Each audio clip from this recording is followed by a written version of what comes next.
ऋषि मुनियों की पावन धरती, देश धर्म का नाता है।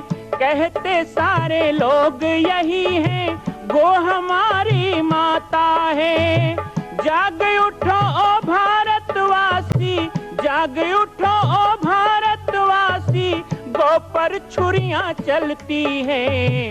बंद करो गो माँ की हत्या, सारी जनता कहती है। बंद करो गो माँ की हत्या, सारी जनता कहती है।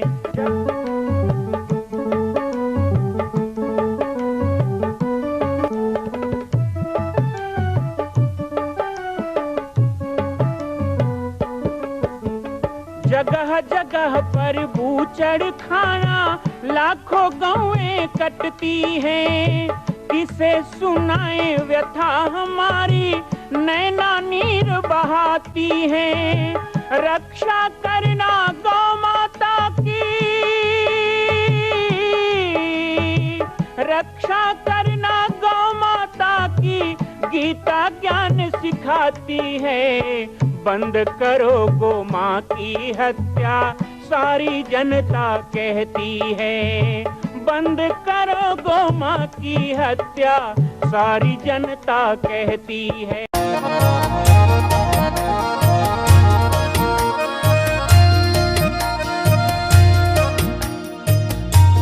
जय माता दी, जय सिया राम, जय गो माता, जय गोपाल। जयंती मंगला काली, भद्रकाली कपालिनी, दुर्गा क्षमा शिवा धात्री, स्वाहा सुधा नमस्तुते। आश्विन नवरात्रि पर्व के इस पावन मंगलमय 9 दिवसीय अनुष्ठान में आप सभी का स्वागत है। बाबा जी की पाती कार्यक्रम में प्रतिदिन 9 दुर्गा का स्मरण करके हम अपने विषय को प्रारंभ करेंगे। आज प्रथम दिवस मां शैलपुत्री को हम नमन करते हैं।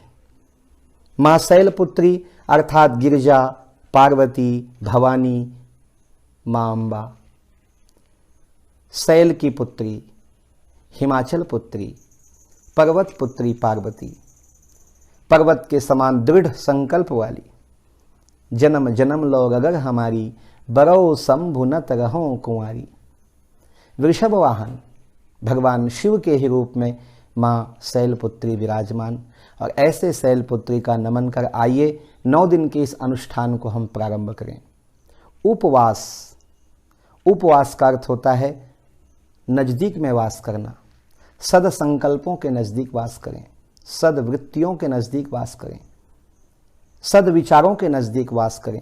माँ भगवती के करुणा, दया, वात्सल्य रूप के पास वास करें। उपवास का अर्थ शरीर को कष्ट देना नहीं है। उपवास कीजिए, व्रत कीजिए, पर यथाशक्ति तथा भक्ति। जितना हमारा सामर्थ्य हो उतना व्रत भी करिए, नियम संयम का पालन भी करिए, और भगवत चिंतन तो सदैव करना चाहिए।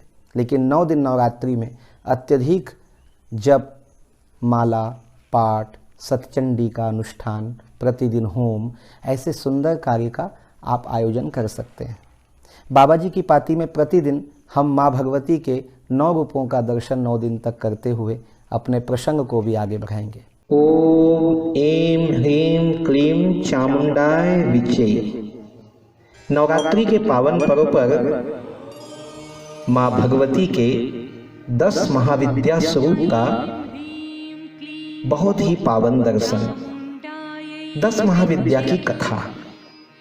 ये 10 महाविद्याएं इस प्रकार हैं: काली, तारा, छिन्नमस्ता, षोडशी, भुवनेश्वरी, त्रिपुर भैरवी, धूमावती, बगलामुखी, मातंगी और कमला। नवरात्रि में हम क्रमशः सभी माताओं के महिमा पर और उनकी कथा पर आप सबके साथ चर्चा करेंगे। आज प्रथम महाविद्या है भगवती काली। ये नील रूपा होने के कारण तारा भी कही जाती हैं। वचनांतर से तारा नाम का रहस्य है कि सदैव मोक्ष देने वाली, तारने वाली माँ भगवती काली। महाभागवत के अनुसार महाकाली ही मुख्य हैं और उनके उग्र तथा सौम्य 2 रूपों में से ही अनेक रूप धारण करने वाली 10 महाविद्याएं हैं। भगवान शिव की शक्तियों में महाविद्याएं अनंत सिद्धियां प्रदान करने में समर्थ है। माना जाता है कि महाकाली या काली ही समस्त विद्याओं की आदि है, अर्थात उनकी विद्यामय विभूतियां ही महाविद्याएं हैं। ऐसा लगता है कि महाकाल की प्रीतमा काली है। अपने दक्षिण और वाम रूपों में 10 महाविद्याओं के नाम से विख्यात हुई हैं मां काली। बृहन्नी तंत्र में कहा गया कि रक्त और कृष्ण भेद से काली ही 2 रूपों में अधिष्ठित है। कृष्णा का नाम दक्षिणा और रक्तवर्णा का नाम सुंदरी है। कालिका पुराण में कथा आती है कि एक बार हिमालय पर अवस्थित मतंग मुनि के आश्रम में जाकर देवताओं ने महामाया की स्तुति की। स्तुति से प्रसन्न होकर मतंग वनिता के रूप में भगवती ने देवताओं को दर्शन दिया और पूछा कि तुम लोग किसकी स्तुति कर रहे हो। उसी समय देवी के शरीर से काले पहाड़ के समान वर्ण वाली एक और दिव्य नारी का प्रागट्य हुआ। उस महातेजस्विनी ने स्वयं ही देवताओं की ओर से उत्तर दिया कि ये लोग मेरा ही स्तवन कर रहे हैं। ये काजल के समान कृष्णा थीं, इसलिए उनका नाम काली पड़ा। दुर्गा सप्तशती के अनुसार एक बार शुंभ निशुंभ के अत्याचार से व्यथित होकर देवताओं ने हिमालय पर जाकर देवी सूक्त से देवी की स्तुति की। तब गौरी की देह से कौशिकी का प्रकट हुआ। कौशिकी के अलग होते ही अम्बा पार्वती का स्वरूप कृष्ण हो गया, जो काली नाम से विख्यात हुई। काली को नील रूपा होने के कारण तारा भी कहते हैं।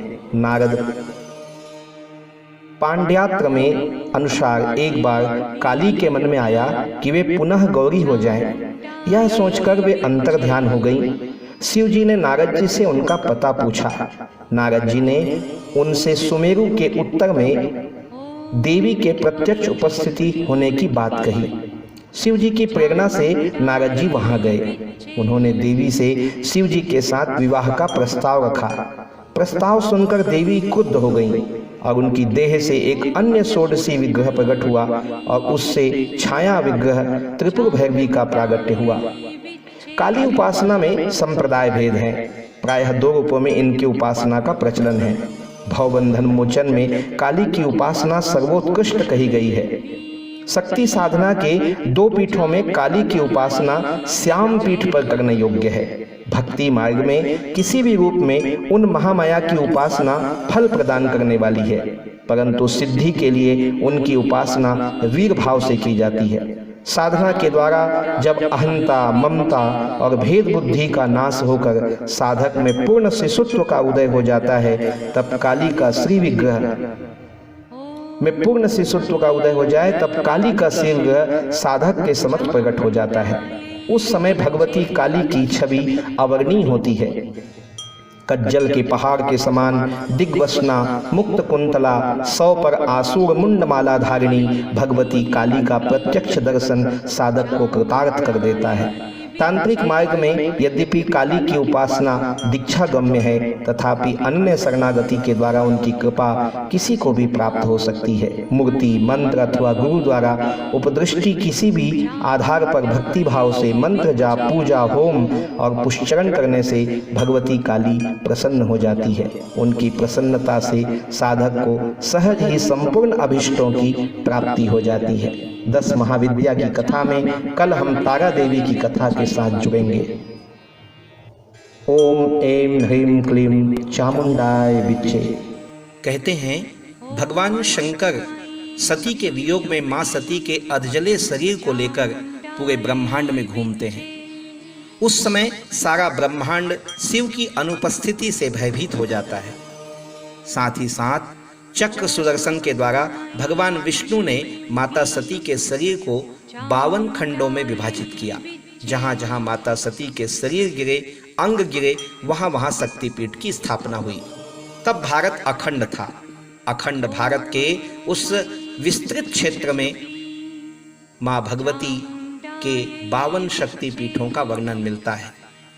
आइए नवरात्रि के पावन पर्व पर हम 8 दिनों में आपको थोड़े थोड़े करके 52 शक्तिपीठ का दर्शन कराएंगे। सबसे पहला हिंगलाज, जो कि सभी शक्तिपीठों में ब्रह्मरंध अर्थात मां सती के सिर गिरने के कारण प्रसिद्ध शक्तिपीठ और प्रमुख शक्तिपीठ माना जाता है। मेरा सौभाग्य है कि मैंने पाकिस्तान कराची से 125 किलोमीटर दूर अघोर नदी के किनारे स्थित हिंगलाज माता का दर्शन किया। इनकी शक्ति कोटरी और भैरव नाम भीमलोचन है। पाकिस्तान के कराची के पास ही यह शक्तिपीठ स्थित है, जिसे कहते हैं सरकर्रे। ये दूसरा शक्तिपीठ है। यहाँ माता की आंख गिरी।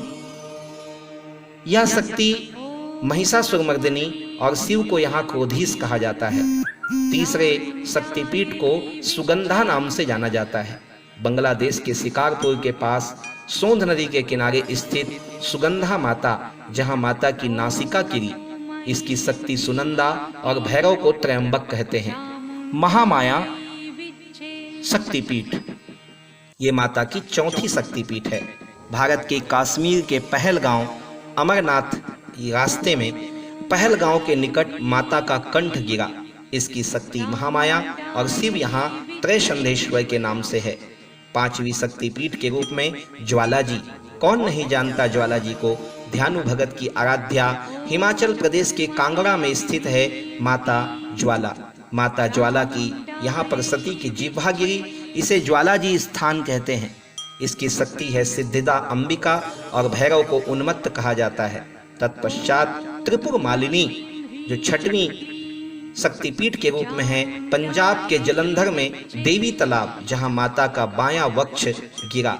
इनकी शक्ति त्रिपुर मालिनी और भैरव को भीषण कहते हैं।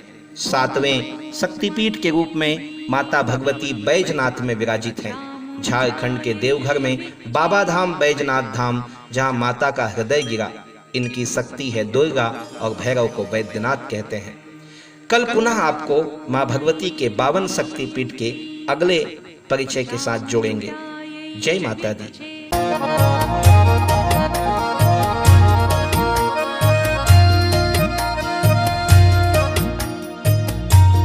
एक विनम्र अपील, एक सूचना, एक विशाल ऐतिहासिक तीर्थ के निर्माण में आप सभी को जोड़ने का प्रयास।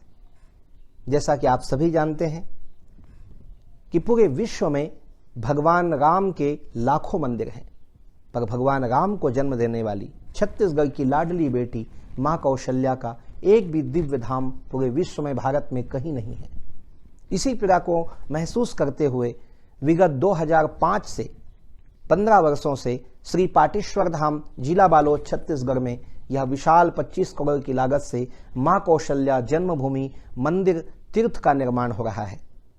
जिस तरह अयोध्या में बनने वाले श्री रामलला के मंदिर के लिए सभी ने अपना अंशदान किया, इसी तरह आइए मां कौशल्या के पावन जन्मभूमि निर्माण हेतु भी अपना अंशदान आप प्रदान करें और इस भव्य विशाल तीर्थ का निर्माण पूर्ण करें।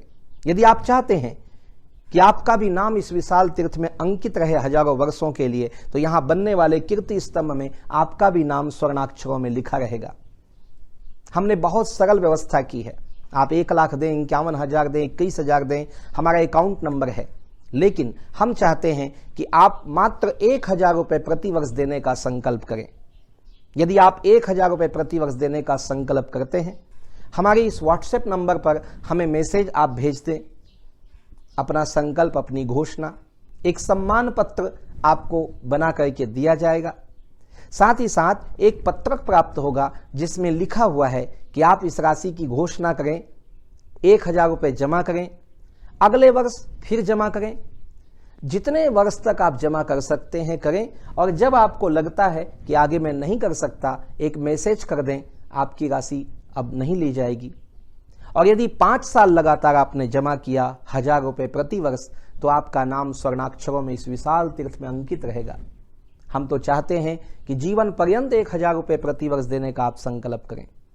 आपका एक छोटा सा योगदान, जो कि 80 रुपये महीने का या 1,000 रुपये वर्ष का कोई बहुत बड़ा दान नहीं है, लेकिन एक छोटा सा दान आने वाले इतिहास में स्वर्णाक्षरों में आपका नाम भी अंकित कराएगा और मां कौशल्या का दिव्य धाम छत्तीसगढ़ की धरा में भारतवर्ष का मान संवर्धन करेगा।